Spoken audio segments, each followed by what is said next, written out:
Assalamualaikum warahmatullahi wabarakatuh. Waalaikumsalam.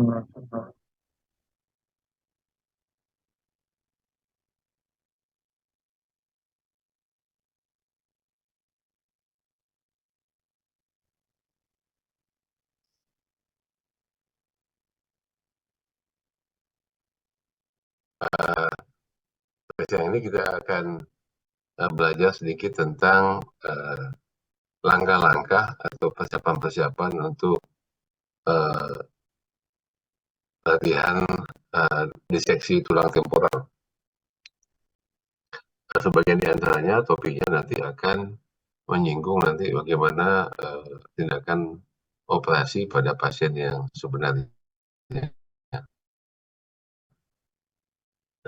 Apa yang harus kita lakukan atau kita persiapkan pada waktu kita melakukan diseksi tulang temporal atau latihan? Yang pertama adalah bahwa kita melakukannya itu pada ruangan yang berventilasi. Ini jangan di ruangan yang tertutup, karena nanti di situ akan ada bondas atau debu-debu daripada hasil pengeboran, yang kalau itu di ruangan tertutup ada potensi untuk mudah terhirup atau berterbangan di lingkungan ruangan tersebut, yang nanti akhirnya akan mempengaruhi kesehatan kita. Karena itu dia haruslah ruang yang berventilasi dengan harapan supaya sebagian debu-debu tadi akan bisa keluar. Kemudian kita harus juga melindungi diri kita dari debu-debu tadi.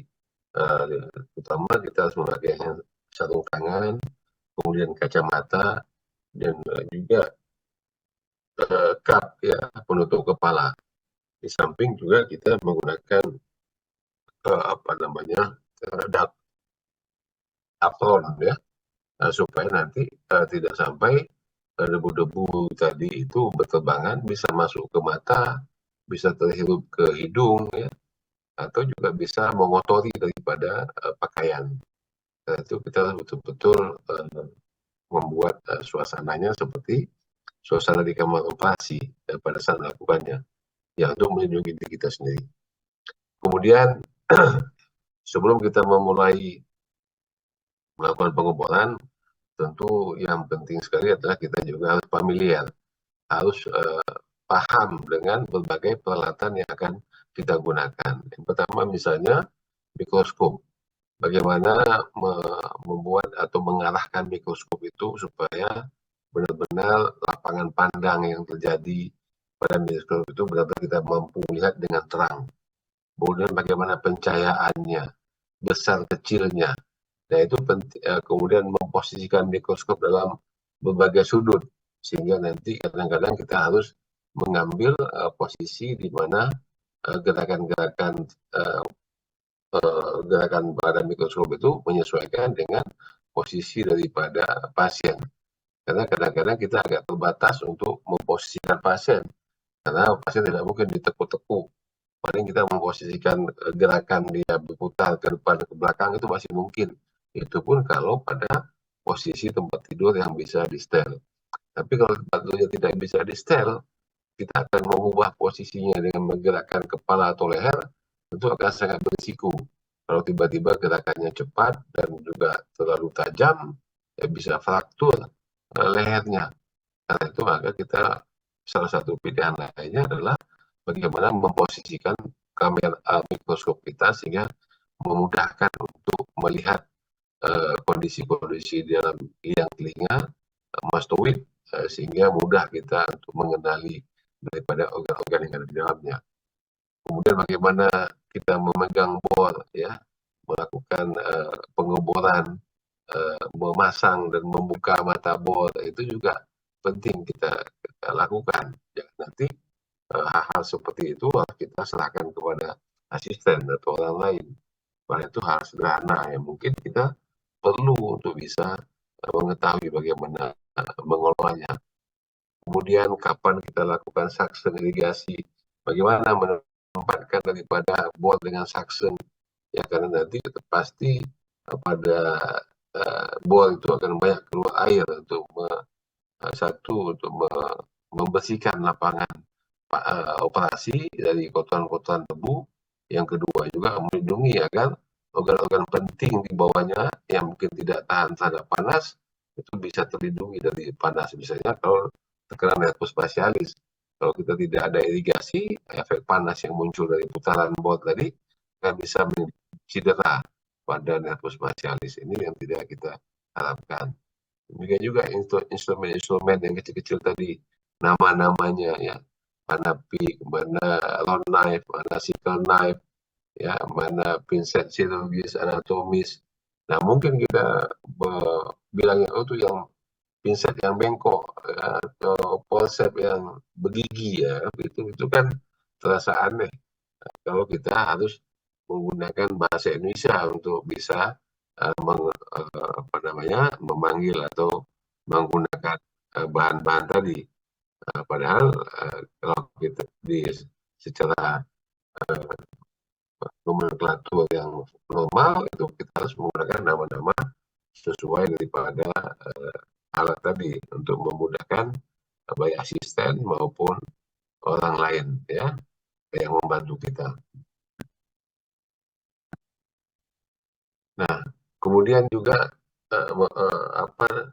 memposisikan duduk ya, karena kita operasi ini bisa sampai 2-3 jam ya, mungkin saja bisa lebih kalau kita di awal-awal. Karena itu maka posisi duduk juga penting. Jangan sampai kita nanti sehabis tindakan operasi, wah jalannya tengklek, ya, bahunya posisinya sulit diluruskan, ya harus ke penayung untuk kita dipijat dulu lagi. Nah setiap habis operasi harus dipijat kan repot, waduh ya. Jadi duduk yang baik, bagaimana tinggi rendahnya dari kursi, posisi tulang vertebrae yang lurus itu akan sangat membantu kita supaya kita mampu bertahan lama pada saat kita melakukan pengeboran. Kemudian selalu perhatikan tahap-tahap pada waktu kita melakukan pengeboran ya. Kalau untuk bagian luar, di mana itu bagian luar itu konteks daripada masuk itu padat, maka tentu kita menggunakan bor yang besar dan tajam, atau istilahnya cutting bor. Ya, kita menggunakan bor kecil, apalagi kalau kita menggunakan bor lainnya seperti diamond, rusak bornya karena kita harus mengebor bahan atau tulang yang begitu padat pada permukaan daripada mastoid.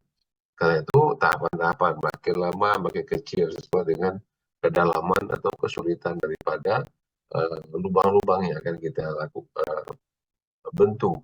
Karena kalau kita lubang yang kecil terus kita gunakan bor yang besar, tentu nanti akan mencederai daripada lokasi-lokasi tadi. Apalagi kalau itu sudah beberapa lokasi yang mendekati dengan organ penting, misalnya ada sinus sigmoid, ada tegmen timpani, ada nervus spatialis, atau ada kanalis semicircularis, ataupun mungkin ada nervus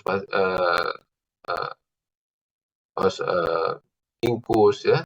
Nah itu kan tentu akan hati-hati sekali kita menggunakan bornya, karena kalau tidak salah-salah akan menimbulkan kerusakan atau cedera. Ya, intinya bahwa pada waktu kita melakukan pengobaran, lapangan pandang kita betul-betul kita kuasai. Jangan sampai kita mengebor di mana kita tidak tampak ada sesuatu di belakang, di bawahnya. Jadi ujung bor itu harus kelihatan. Apa yang akan kita bor, apa yang akan kita lakukan pendalaman daripada bagian tulang tadi. Nggak boleh kita mengebor tanpa melihat daripada posisi ujung bor. Nah itu sangat berisiko. Berisiko menyebabkan pendarahan, cedera kalau itu salah, maupun cedera itu kalau tulang-tulang ya. Jadi kita harus nampak pada waktu mengebor itu harus nampak betul ujung bor tadi. Kemudian juga ukuran-ukuran dari bor ya itu tentu akan sangat menentukan daripada daerah-daerah yang akan kita lakukan. Demikian juga beberapa struktur anatomi instrumen lainnya. Nah, itu juga harus kita lihat disesuaikan dengan ukuran bor. Kemudian juga harus diperhatikan kemungkinan adanya variasi anatomi dari berbagai pasien tadi. Ya, jadi beberapa pasien mungkin, terutama pada anak-anak misalnya, anak-anak itu akan menyebabkan nervus spasialisnya letak tinggi. Nah, kalau nervus spasialis letak tinggi kita tidak mengantisipasi, kita lakukan pengukuran tanpa memperhatikan kondisi jalannya, dengan pasang spas, mastrektomi atau pas timpani, maka itu akan berisiko untuk menimbulkan cedera. Demikian juga kadang-kadang tegmen timpani itu lebih rendah. Kalau kita tidak hati-hati, itu akan cedera dari perdarahan. Demikian juga sinus sigmoid. Kadang-kadang antomastoid ada kavitas mastoidnya tuh cukup sempit, di mana sinus sigmoidnya lebih dekat. Nah, ini tentu akan sangat berisiko kalau kita tidak hati-hati. Demikian juga pemilihan daripada alat-alat yang disesuaikan dengan lokasi daripada lapangan operasi maupun besaran ruang yang akan kita lakukan. Nah, ini juga diperhatikan bagaimana posisi daripada duduk ya, di mana tulang vertebra ya, vertebra tungkalnya itu tegak lurus ya, sehingga itu tidak akan melelahkan. Tapi kalau kita bungkuk aja itu akan sangat melelahkan, otot-otot akan cepat lelah sehingga pada akhirnya kita tidak sanggup untuk melakukan operasi yang lama. Kemudian juga penempatan instrumen ya, harus tepat bagaimana di mana sebenarnya lokasi dari mastoid, di mana arcus zygomatikus ya, itu juga harus jadi dasar untuk kita menempatkan instrumen, karena ini sesuaikan dengan posisi anatomi manusia. Nah, ini beberapa instrumen yang bisa digunakan ya. Ini yang biasa untuk membuka daripada kulit atau bagian mastoid, itu disebut dengan retraktor. Kemudian gunting ada macam-macam, ada yang lurus, ada yang bengkok ya. Ini ya, bisa untuk simpatimanoplasti, mengambil kartilis dari tragus ya. Kemudian juga di sini ada scalpel, ada nomornya, ada nomor ganjil, ada nomor genap ya, nomor ganjil untuk ukuran yang kecil, nomor genap untuk ukuran yang besar. Ini kan juga pinset, ada pinset anatomis, ada pinset chirurgis ya. Chirurgis itu di ujung-ujungnya ada seperti penjepit. Nah, tapi kalau anatomis nggak ada penjepitnya. Nah, ini beberapa bahan lain, ada kuret ya, kuret ujungnya ada suction, ada kemin. Makin ke dalam kita nanti, apalagi pada waktu kita menempatkan gerak, kita menggunakan suction yang makin kecil. Karena kalau kita makin besar, nanti akibatnya satu merusak mencenderai kulit-kulit daripada liang telinga. Yang kedua itu tarikannya itu akan mengakibatkan posisi daripada gerah membran yang mau kita tanam jadi berubah, berleku, tidak mudah ditempatkan. Itu ini keterampilan untuk mengatur daripada buka tutupnya suction itu akan sangat penting supaya nanti gerah yang kita sudah letakkan itu tidak tertarik sehingga mengubah posisi dan tentu akan mengakibatkan pekerjaan menjadi lebih lama. Ini beberapa forceps ya, forceps yang digunakan ada crocodile forceps, ada cup forceps ya, masing-masing ada fungsinya. Ada untuk mengambil jaringan ya, ada untuk menjepit. Nah, ini kita sampaikan pada waktu kita ingin menggunakan alat tadi kepada asisten.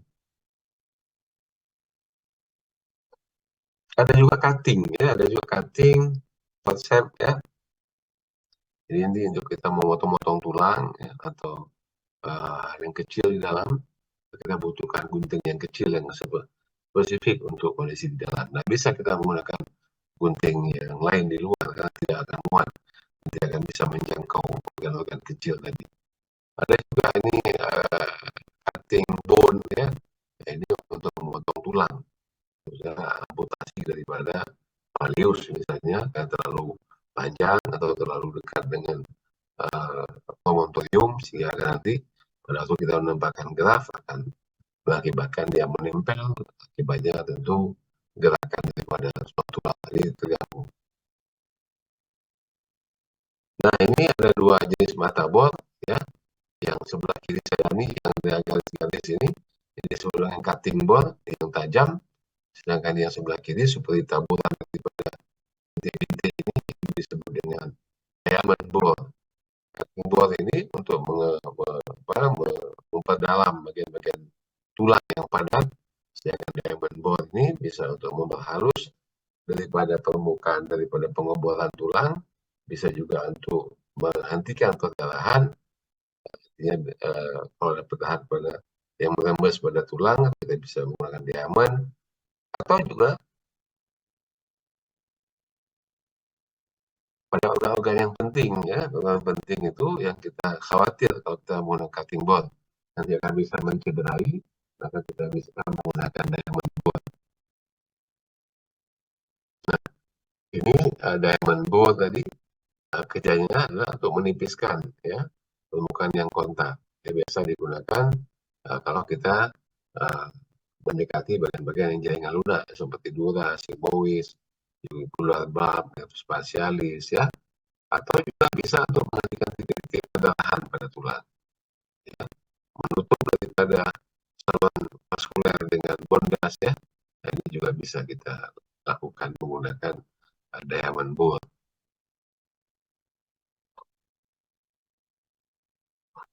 Nah, bagaimana kita memegang daripada board? Nah, memegang board itu seperti memegang pulpen, ya, memegang pulpen, ya. Kemudian jalannya pelan-pelan, berulang, ya, cerit, cerit, cerit, jangan bolak-balik satu arah. Jadi pengukurannya satu arah itu akan membuat daripada tulang-tulang itu makin dalam, makin dalam, makin dalam, ya. Nah, jadi jangan seperti sepeda motor ngebut itu, ya, itu salah. Jadi tidak kekuatannya sama, teratur, berulang, ya, kita lakukan dengan santai. Kemudian sertifikasi itu juga dilakukan, ya, untuk melindungi lapangan permukaan. Jadi itu pada waktu irigasi tentu pada buat ini disiapkan pipa untuk mengalirkan cairan sehingga lapangan operasi jadi bersih dan juga tidak merusak kalau di bawahnya itu organ-organ yang sensitif. Apa yang harus kita perhatikan pada waktu kita melakukan pengoboran? Yang pertama, pegang board tadi dengan kuat, ya, kemudian juga firmly dengan lembut, tapi, ya. Kemudian jangan mengebor lubang-lubang, ya, yang tidak kita tahu apa isinya, karena nanti akan berisiko tiba-tiba itu tempat keluarnya nervus, saraf atau pembuluh bisa berbahaya. Kemudian ujung dari board, tip of the drill should always be visible. Jadi harus nampak. Jangan sampai kita melakukan pengukuran itu nggak nampak, ya. Nah, kemudian yang berikutnya lagi adalah gunakan equator bore. Equator bore kalau bore seperti ini, ya, yang dinamakan equator itu ini sebelahnya ini, bukan bagian ujungnya, ya, bukan bagian ujungnya, ujung tipnya. Jadi di sisi kiri kanannya itu yang digunakan untuk menyentuh daripada permukaan tulang, ya, bukan pada ujung. Equator bore, ya, behind edge of bone. Nah, kemudian pengoboran itu harus paralel, artinya sejajar, ya, berulang-ulang, ya. Nah, jadi jangan seperti maju mundur satu arah. Nah, ya, itu mudah. Kemudian juga board tadi bisa diperpanjang, ya, dipanjangkan, bisa juga dipendekkan tergantung daripada kebutuhan. Kalau terlalu dalam nggak mungkin tercapai, mungkin boardnya perlu diperpanjang. Nah, ini bagaimana kita menggunakan bagian board, ya, bagian tulang untuk dilakukan organ, ya. Kita seperti rokok itu, kita bisa jepit juga, ada seperti ini, ya. Kita katakan bahwa ada alatnya, posisi zygomatikus, ya. Kemudian ada analisa sternus, ya. Kemudian ada tips mastoid, ada juga mastoid, ya. Nah, Jadi kalau kita mau melakukan pengeboran, kalau ada pasti kan kadang-kadang nggak nampak langsung tulang ya, karena ada fascia ataupun otot-otot yang masih melekat pada tulang-tulang yang akan kita gunakan untuk latihan. Nah, itu harus dibersihkan semua sehingga hanya permukaan tulang yang kelihatan. Ya. Beberapa landmark yang biasa digunakan kita perhatikan adalah adanya liang telinga, kemudian ada supina Henle, ada area staphylococcus, ya, ada pena hemisaria, mastoid, ada tip mastoid. Ya.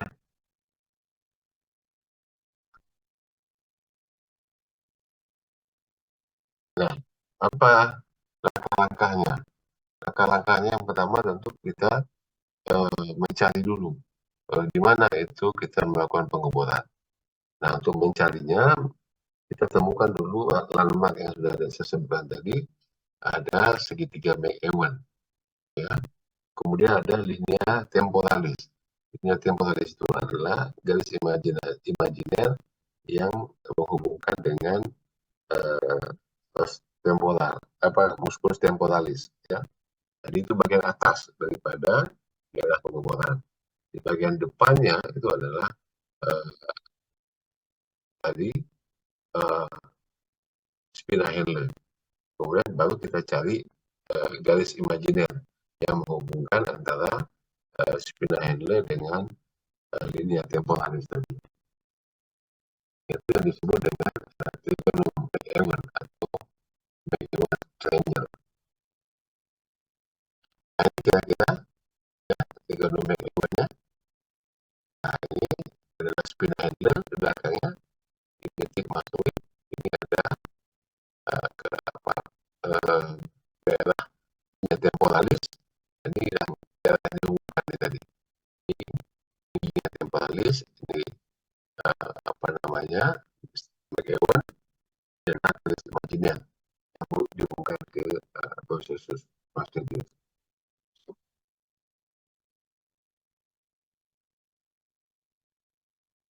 Kemudian setelah kita buka daripada konteks mastoid, langkah berikutnya adalah membuka sel-sel mastoid. Ya. Sel mastoid itu ada yang besar, ada space, komunikatif, di dalam, ini adalah yang suka ada yang perifer, maupun perifasia. Nah, ini inspirator, jadi tadi pusat terjadi yang kita garis, ya, garis kita dulu dari temporalis, ya, kemudian baru kita hubungkan daerah keduanya. Nanti daerah ini deh akan dari aman untuk kita lakukan tindakan operasi. Nah, ini ya, ini kita tadi setelah konteksnya kita bahas secara mastoidnya, ya, kita keluar lakukan ketiktokan,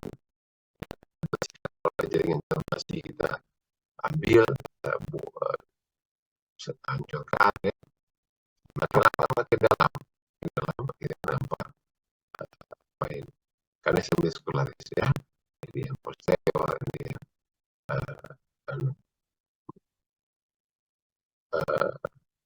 superior, ini juga akan nampak ada fasialis, ya. Dan fasialis ini biasanya sejajar daripada apa ingkus, ya, nilai ingkus, ya, cabangnya kalau pertemuan itu adalah sudah kembali. Ini nampak.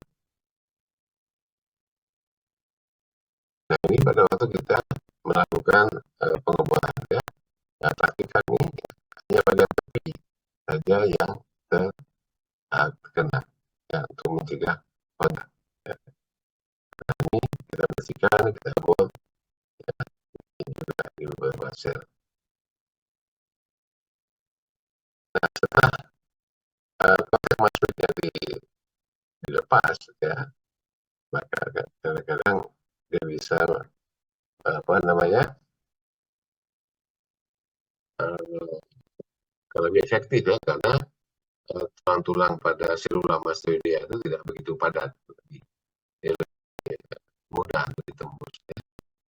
Kemudian makin lama cutting boardnya makin kecil ya, jadi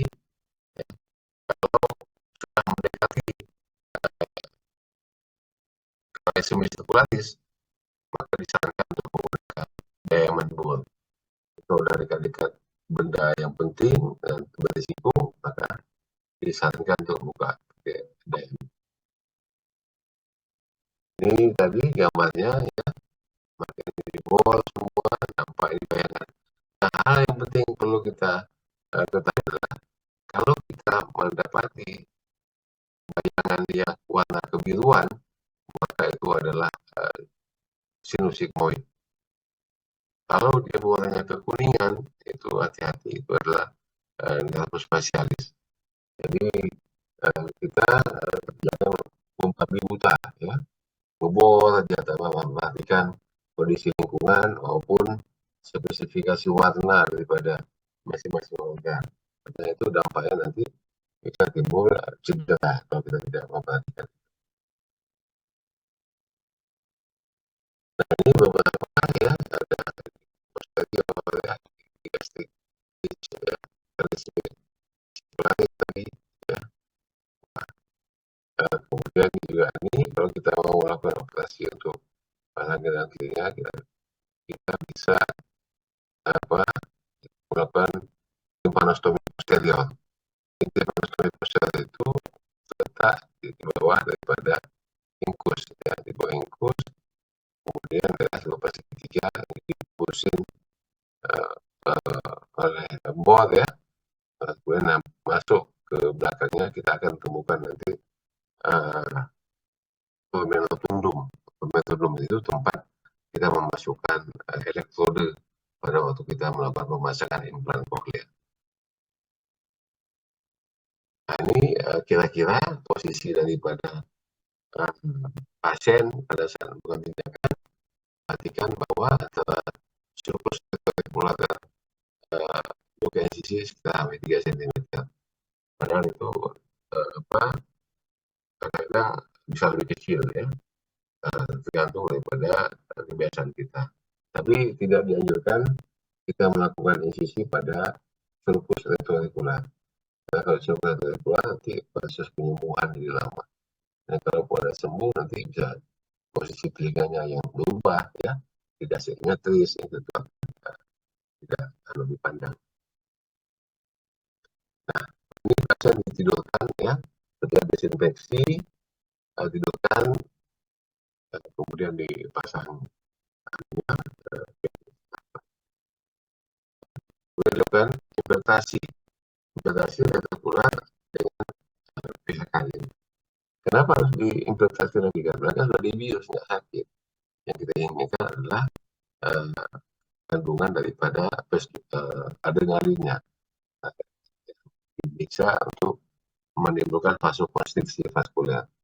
Dan pada waktu kita melakukan tindakan tidak terganggu oleh adanya pendarahan yang akan mengganggu atau merusak daripada jangkrik. Nah, kalau gejala anestesi sudah tahu lah ya. Diingatkan lagi oleh bahwa injeksi itu tujuannya adalah untuk mencegah investasi dan menyebabkan efek anestesia. Ya.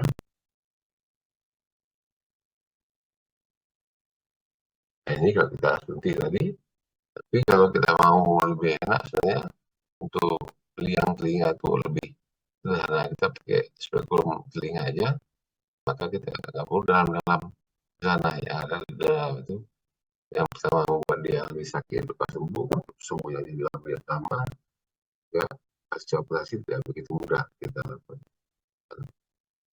sesuatu. Nah, ini insisinya ya, luas insisi tentu tergantung daripada pengalaman kita. Dan kalau sudah pengalaman nggak terlalu besar ya, kecil aja. pastikan bahwa infeksinya dimulai dari kulit. Ya. Nah, kita tahu bahwa dalam TBD beberapa waktu lalu, kalau kita studi menggunakan kulit, maka sesuai dengan kontaknya, maka sangat memberi manfaat. Ya. Nah,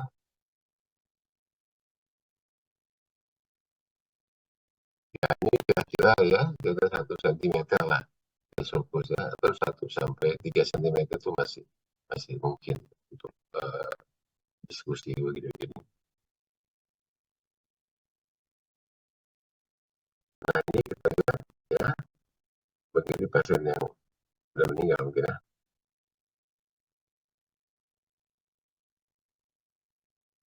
Nah, ini kita lihat nih ada apa ini, fascia temporalis ya, sudah dipisahkan sehingga nanti akan sangat membantu pada waktu kita melakukan tindakan.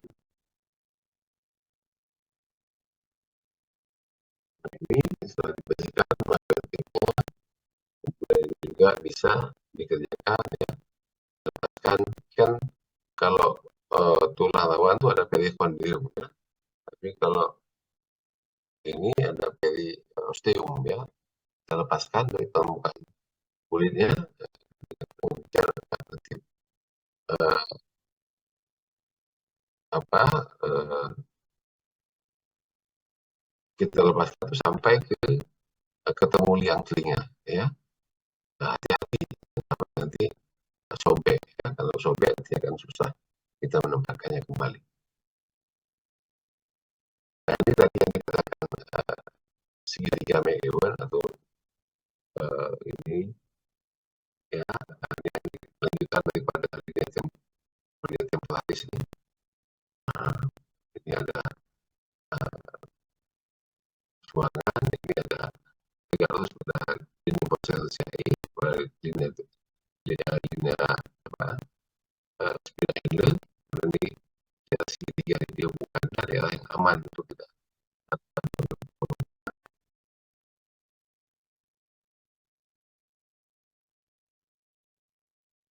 Jadi kita lihat ya, ada 4 tulang-tulang, kemudian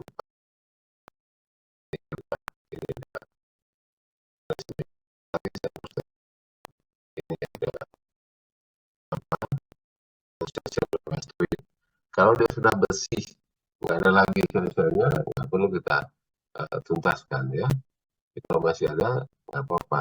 Udahan itu masih mudah dibandingkan dengan kalau ada udahan di tengah-tengah. Ya. Nah, ini harus spesialis ya. Lagi gerakan seperti ya, anterior ya. Yang pasti kan banyak. Kemudian sudah spesialis tadi, saya katakan warna apa sih kata spesialis tadi? Kuning ya. Kuning kalau dia sinusoid ya, merah kibat.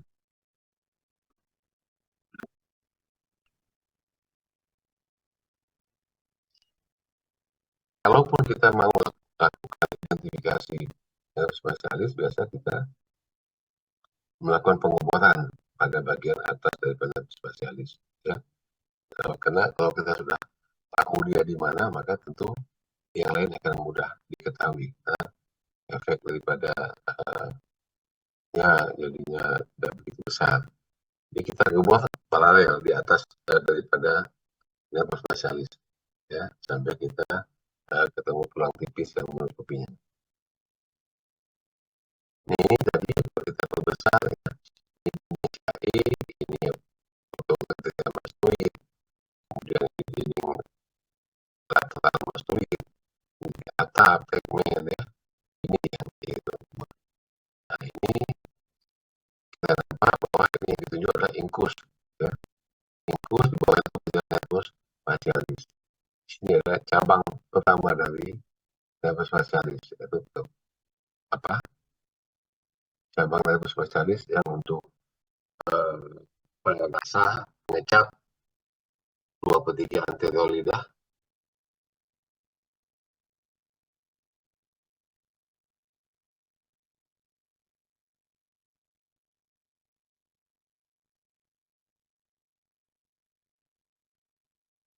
yang tahu si Imam mana? Halo. Bernama apa nama cabang network spesialis?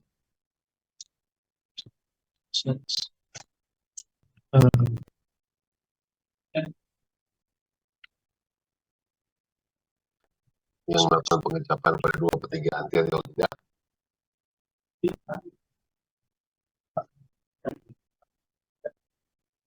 Wahyu nggak ada yang tahu. Ya, ada sih. Hah? Itu kan koda timpani. Nah, itu ada. Ya, kemudian spesialis itu nampak banyak ditendang kiri dan sebelah kanan. Oke, itu yang bisa saya sampaikan. Ada yang mau ditanyakan?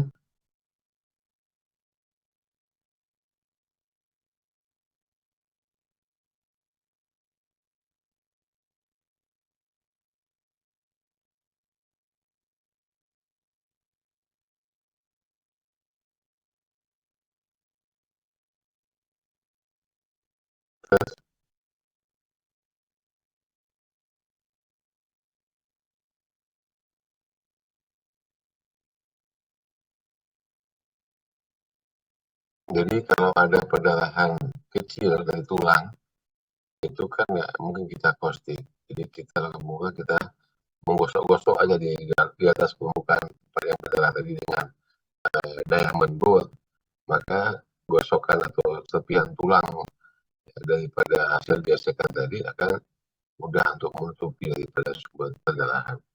Tapi bukan dengan pembuluh darah besar ya, pembuluh darah besar nggak bisa, dia hanya benar-benar kecil saja.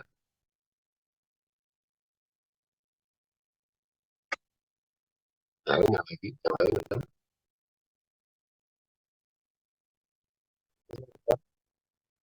Ya, Menanyakan dok,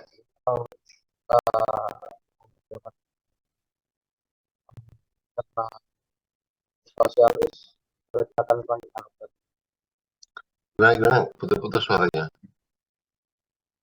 untuk kalau kita lakukan pengeboran dok,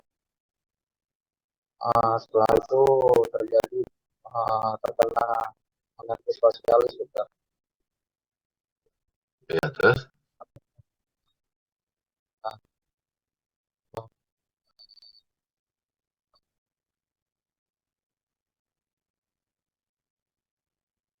jadi beberapa rumah sakit yang punya fasilitas yang bagus, maka dia bisa memanfaatkan atau menggunakan EMG, elektromiografi, untuk dilakukan pemeriksaan spesialis, baik praoperasi maupun durante operasi. Nah, kalau durante operasi, yang pertama kita juga harus melindungi dari kita sendiri kan juga harus aware, kita juga nggak kebal ya.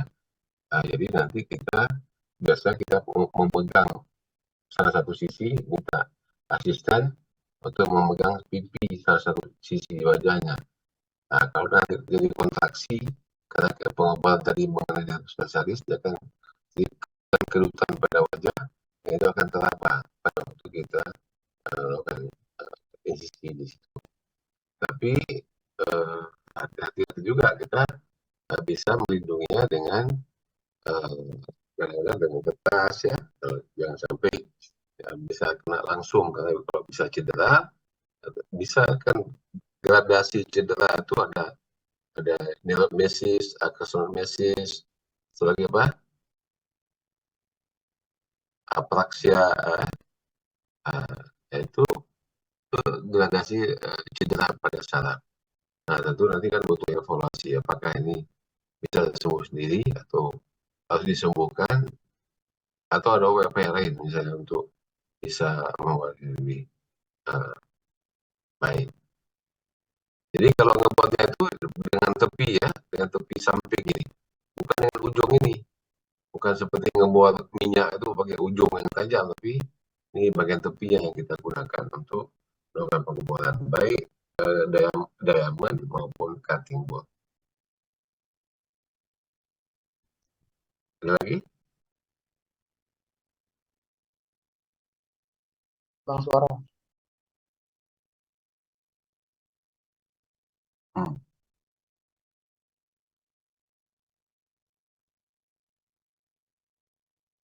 Bukan.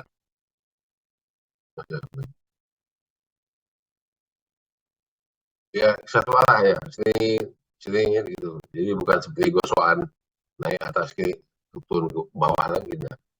Tapi kita tahu satu arah, kita membersihkan, melakukan pengeboran. Ada lagi?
Kalau kita terkena spasialis atau gundam itu ditandai nanti pasca operasi nampak gangguan fungsi. Pada spasialis itu ada 3 fungsi. Fungsi motorik yaitu menggerakkan otot-otot wajah, fungsi sensorik itu untuk pengecapan pada antara lidah, dan fungsi sekretomotorik itu untuk saliva. Nah, jadi kita bisa lihat nanti kalau ada gangguan pada saraf nervus spasialis, kalau dia bisa otot motorik yang kena, tentu dia nggak bisa menggerakkan otot-otot wajah, sama di sisi yang kontralateral. Kemudian kalau dia fungsinya sebagai uh, apa untuk uh, apa tadi apa menghasilkan sekretomotorik tadi, maka kita bisa lihat daripada pemeriksaan lakmus ya, skimmer test. Nah, ya. Kalau kita fungsi sensorik ya tentu dengan sensasi pengecapan lidahnya. Nah, kalau dia mengalami udem, maka kita bisa memberikan kortikosteroid ya. Pasca operasi kita bisa kasih kortikosteroid untuk mengurangi udem. Mudah-mudahan kalau hanya udem saja yang menimbulkan kompresi, maka post op-nya juga baik. Ada lagi?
Ini kalau kita lihat, ini kan spesialis ya,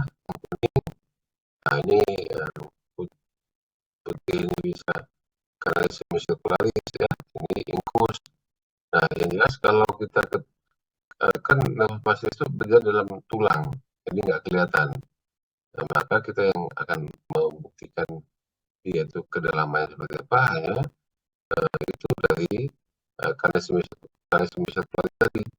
Kalau sudah ketemu bagian tulang yang padat, kompak, kuning itu, kita jangan perdalam lagi daripada pengoboran. Karena itu adalah bagian daripada tulang yang tersisa. Kalau kita lakukan pengoboran, di samping merusak kalsium sirkularis juga ada risiko cedera daripada spasialis. Ada lagi? Kalau nggak ada lagi, terima kasih. Nanti Fatah bisa berhubungan dengan Dr. Dinalia untuk menanyakan kapan dilakukan pelatihan TBD. Ya. Nah, nanti di OK yang wajib di OK itu adalah jaga 2 atau auto 3 dan auto 2. Itu sedangkan auto 1 itu dipoli. Kecuali kalau memang dia ada sesuatu kasus bisa jaga 2. Jaga 2 itu nanti kan kalau bisa menjahit ya, bisa incisi sesuai dengan ketampilannya. Sedangkan auto 3 untuk mastectomy.